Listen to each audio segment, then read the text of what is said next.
ஓம் சாய்ராம். என் அன்பு செல்லமே, என்னுடைய அழகான தங்கமே, கலங்கி நின்ற காலங்கள் முடிந்துவிட்டது தாயே. மேலும் மேலும் கலங்கிக் கொண்டே இருந்தால் அது மிகப்பெரிய ஒரு தப்பான ஒரு விஷயமாக மாறிவிடும்.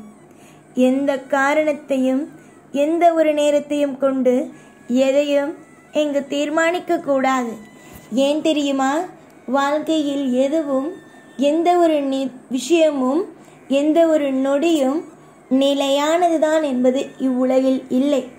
புரிந்ததா?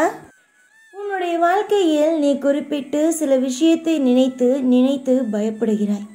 குறிப்பிட்டு சில விஷயத்தை நினைத்து ஒரு நபர் பயப்படுகிறான் என்றால் அது உடனடியாக தெய்வத்திற்கு காதுக்கு வந்து சேர்கிறது.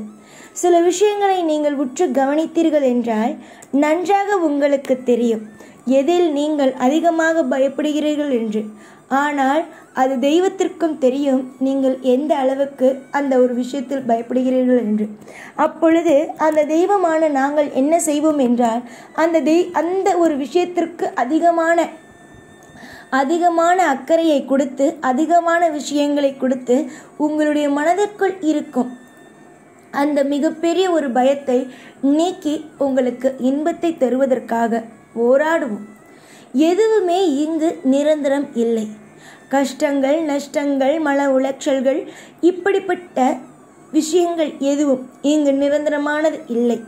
வாழ்க்கையில் பலவிதமான மாற்றங்களையும் பலவிதமான ஏற்றங்களையும் வரிசையோடு தான் அனைத்தையும் பார்ப்பீர்களே தவிர உங்களுடைய வாழ்க்கையில் இன்பங்கள் வந்து வந்து வந்து இனி வரும் காலத்திலேயும் இனி வரும் நேரத்திலேயும் குழப்பங்கள் இல்லாத ஒரு அற்புதங்களும் அதிசயங்களும் நடக்கும். புரிந்ததா? உன்னுடைய வாழ்க்கையில் இருக்கும் அத்தனை விதமான யோகங்களும் உன்னை வந்து சேரும் நாள்தான் இன்று. எத்தனையோ விஷயங்கள் எல்லாம் உன்னுடைய வாழ்க்கையில் வந்து ஒவ்வொரு விஷயங்களும் நகர்ந்து கொண்டே இருந்தது. ஆனால் இனிமேல் வரும் ஒரு நல்ல விஷயம் வந்து உன்னை வந்து சேரும் பொழுது ஏதோ ஒரு தடை வந்து தடுக்கும். அந்த மாதிரியான விஷயங்கள் தான் இதுவரைக்கும் நடந்தது. ஆனால் இதற்கு பிறகு, இந்த கட்டத்திற்கு பிறகு உன்னுடைய வாழ்க்கையிலிருந்து யாராலும் எந்த ஒரு விஷயத்தையும் உன்னிடமிருந்து எடுக்கவோ இல்லை உன்னை கஷ்டப்படுத்தவோ முடியாது. நன்மைகளுக்கு குறை இருக்காது. வாழ்க்கையில் செல்வங்கள் அதிகரிக்கும். எந்த தடையும் இல்லாமல் ஒரு அற்புதமான அதிசயமான நீ முயற்சிகளை எடுக்க உன்னுடைய வாழ்க்கையில் அதிக முன்னேற்றங்கள் கிடைக்கும். நீ என்ன எதிர்பார்த்தாலும் நீ என்ன விஷயத்தை எதிர்பார்த்தாலும் இனி வரும் காலத்தில் ஒவ்வொன்றாக அமையும் என்பதை தீர்மானமாக சொல்லிக் கொள்கிறேன்.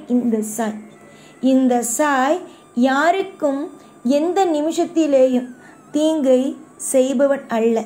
இந்த சாய் ஒவ்வொரு கட்டத்திலேயும் ஒவ்வொரு நபர்களுக்கும் நன்மைகளை மட்டுமே செய்பவன். அப்படி இருக்கும் இந்த சாய் உன்னுடைய வாழ்க்கையில் உன்னை எப்படி கெடுப்பது, எப்படி உன்னுடைய வாழ்க்கையை அழிப்பது என்பதையா திட்டம் போடுவேன். குருவாக இருக்கும் இந்த சாய் என்றுமே பலவிதத்தில் உன்னுடைய வாழ்க்கையில் பலவிதமான மாற்றத்தையும் பலவிதமான ஏற்றத்தையும் நல்ல நல்ல விஷயங்களையும் தருவேனே தவிர அளவைக்க மாட்டேன். இன்று சோதனைகள் நீ சந்தித்து இருந்தாலும் உன்னுடைய வாழ்க்கையில் இனி வரும் நாட்கள் மொத்தத்திலேயும் ஐஸ்வர்யத்திற்கோ இல்லை மற்ற விஷயத்திற்கோ உன்னுடைய வாழ்க்கையில் இருக்கும் அடுத்தடுத்த விஷயங்கள் உனக்கு பிடித்தது மாதிரியே அமையும் என்றால் பொய்யா சொல்ல போகிறேன்? உனக்கு அமையும். இன்று நீ வாழும் வாழ்க்கையும் இன்னும் கொஞ்ச நாள் கழித்து நீ வாழப்போகும் வாழ்க்கையும் கொஞ்சம் வித்தியாசமானது. அது யாரும் இப்பொழுது எதையும் புரிந்து கொள்ள மாட்டார்கள்.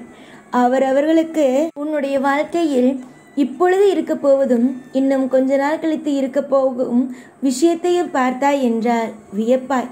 அந்த அளவுக்குத்தான் உன்னுடைய வாழ்க்கையில் இருக்கும் சூழ்நிலைகள் அமைந்து இருக்கிறதே தவிர உன்னுடைய வாழ்க்கையில் ஒரு விஷயம் கூட உனக்கு எதிராக இருப்பது போலவே அமையவில்லை. ஆனால் வெளியிலிருந்து பார்ப்பவர்கள் 1000 குறைகளையும் 1000 விதமான தாக்குதல்களையும் உன் மீது இடலாம். ஆனால் எந்த விதத்திலும் நீ யாருக்கு மத்தியிலேயும் கெட்டுப்போய் தலை குனிந்து வாழ்க்கை வீணாகி விட்டதே என்ற ஒரு நிலைமைக்கு ஒரு நாளும் ஒரு பொழுதும் வரமாட்டாய். இதுவே மிகப்பெரிய உன்னுடைய வாழ்க்கையில் தனியாக ஒவ்வொரு விஷயத்தையும் பார்த்து பார்த்து பார்த்து செய்து கொடுத்து கொண்டு இருக்கிறேன். நிறைய இடத்தில் நிறைய வருத்தங்களும் நிறைய வேதனைகளும் வந்த போதிலும் உனக்கு செய்து கொடுக்க வேண்டும் என்று நினைத்த நிறைய விஷயத்தை நான் இன்னும் செய்து கொடுக்கவில்லை என்று நினைக்கிறார். ஆனால் அப்படி அல்ல. பொறுமையாக இருந்தால் எல்லாமும் நலமுடனே நடக்கும் என்பதுதான் உண்மையான ஒரு விஷயம். காலம் முழுக்க கவலைகள், காலம் முழுக்க கண்ணீர், இதை மட்டுமே யாரும் தூக்கி சுமக்காதீர்கள். அது உங்களையே ஒரு நாள் மிக பெரிய ஒரு ஆபத்திற்கு தள்ளும். அதற்கு பதிலாக நீங்கள் செய்ய வேண்டிய ஒரே ஒரு விஷயம், தெய்வம் நம்மோடு இருக்கும் தெய்வம் நமக்கான நல்ல விஷயங்களை நிச்சயமாகவே செய்யும். நம்மோடு இருக்கும் தெய்வம் நமக்கு தேவையான ஒவ்வொன்றையும் செய்யும் என்று நம்புங்கள். காலம் மொத்தமும் உங்களுக்கானது, காலம் மொத்தமும் உங்களுடைய வாழ்க்கைக்கானது, காலம் மொத்தமும் நீங்கள் என்ன நினைக்கிறீர்களோ அதை தரக்கூடியது. எத்தனை காலங்கள்தான் நீங்கள் வருத்தப்படுவீர்கள்? முதலில் சொல்லுங்கள். நான் மட்டும் ஒன்று சொல்வேன், நீங்கள் கவலைப்படக்கூடாது, என்றும் மன வருத்தப்படக்கூடாது. என்றும் என்றாக இருந்தாலும் எந்த விஷயமாக இருந்தாலும் வாழ்க்கையில் ஒரு தெளிவு கிடைக்கும். உன்னுடைய விருப்பங்கள் வெறுப்புகள் அனைத்தும் நிச்சயமாக மாற்றி அமைக்கப்படும். இந்த சாய் ஒரு நபருக்கு ஒரு விஷயத்தை சொல்லிவிட்டேன் என்றால் அந்த விஷயம் கூடிய விரைவிலேயே உன்னுடைய வாழ்க்கையில் நடக்க ஆரம்பிக்கும். நலமும் வளமும் ஐஸ்வர்யங்களும் எல்லாமும் வாழ்வில் நடந்தேதான் தீரும். இதில் மாற்றங்கள் என்பது இல்லை. நிறைய பேர் நினைக்கிறார்கள் வாழ்க்கையில் எல்லாம் தவறாக நடக்கும் என்று. ஆனால் அப்படி கிடையாது. வாழ்க்கையில் நிறைய நல்லதுகள் நடக்கும். உன்னுடைய வாழ்க்கையிலேயும் நிறைய நல்லதுகள் எப்பொழுதும் நடந்து கொண்டே இருக்கும். கவலைகள் யாரிடம் இருக்கிறதோ அங்கு சந்தோஷம் இருக்காது. சந்தேகம் எங்கு இருக்கிறதோ அங்கு நிம்மதிகள் இருக்காது. கவலைகளையும் சந்தேகங்களையும் விட்டுவிடுங்கள், இன்பங்கள் தானாக வரும். எல்லா பொழுதும் எல்லா நேரமும் உனக்காக நான் இருப்பேன், கவலை வேண்டாம். எப்பொழுதும் உன் கூடவே இருப்பேன். இந்த சாய்நான். ஓம் சாய்ராம்.